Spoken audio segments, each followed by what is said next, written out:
ଆଜ୍ଞା ନମସ୍କାର। 1997 ମସିହାର କଥା। ସେତେବେଳେ ମୁଁ ପ୍ରାଚୀନ ଗୁରୁକୁଳ ବୋଧେ ଶିକ୍ଷାନୀତି ଉପରେ ଗୋଟିଏ ପୁସ୍ତକ ଲେଖିଥିଲି।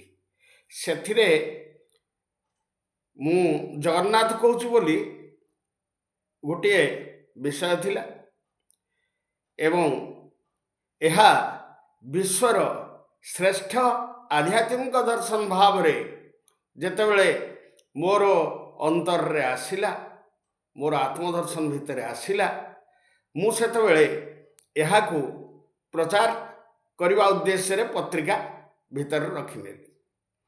ୟାକୁ ପାଠ କରି ତତ୍କାଳୀନ ନାଲକୋର ଇଲେକ୍ଟ୍ରିକ୍ ଡିପାର୍ଟମେଣ୍ଟର ଚିଫ୍ ଏକ୍ଜିକ୍ୟୁଟିଭ ଇଞ୍ଜିନିୟର କମ୍ ଚିଫ୍ ମ୍ୟାନେଜର ଇଲେକ୍ଟ୍ରିକାଲ ବିପିଆର୍ ସିଂହା ମହୋଦୟ এই লেখা উপরে বিশেষ ভাবে প্রভাবিত হই ইয়াকু ইংলিশরে ট্রান্সলেট করি তাঙ্কর আমেরিকারে থিবা সাংগମାନଙ୍କ পাখকু পঠাই ଦେଇଥିଲେ। ସେ ସାଙ୍ଗମାନେ ସେଠାରେ ପଢ଼ି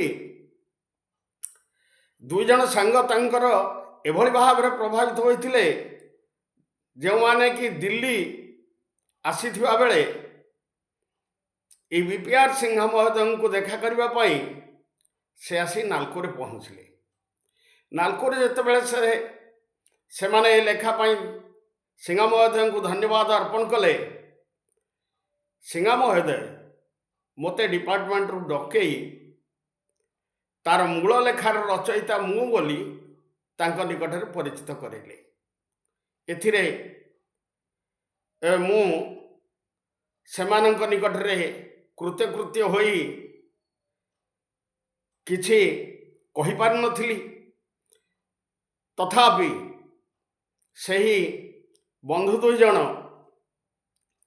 ସିଂହା ମହୋଦୟଙ୍କୁ ଇଂରାଜୀରେ କହିଲେ ଯେ ତାଙ୍କର ମନ ଖୁସି ହେବା ପାଇଁ ଆମେ କିଛି ଉପହାର ଦେବାକୁ ଚାହୁଁଛୁ। ସିଂହା ମହୋଦୟ ମୋତେ କହିବାରୁ ମୁଁ ସେତେବେଳେ ତାଙ୍କୁ ମନା କରିଥିଲି। କାହିଁକି ନା ମୁଁ ଆଧ୍ୟାତ୍ମିକ ଦର୍ଶନ ଉପରେ ଏତେ ପ୍ରଭାବିତ ହୋଇଯାଇଥିଲି ଯେ ଏଭଳି ପ୍ରକାରର ଜିନିଷ ଗ୍ରହଣ କରିବାର ମୋର କୌଣସି ପ୍ରକାର ଲାଳସା ନଥିଲା।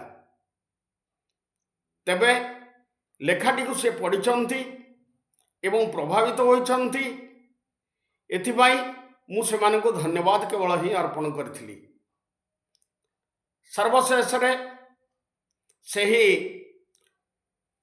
ଭଦ୍ରବ୍ୟକ୍ତି ଦ୍ୱୟ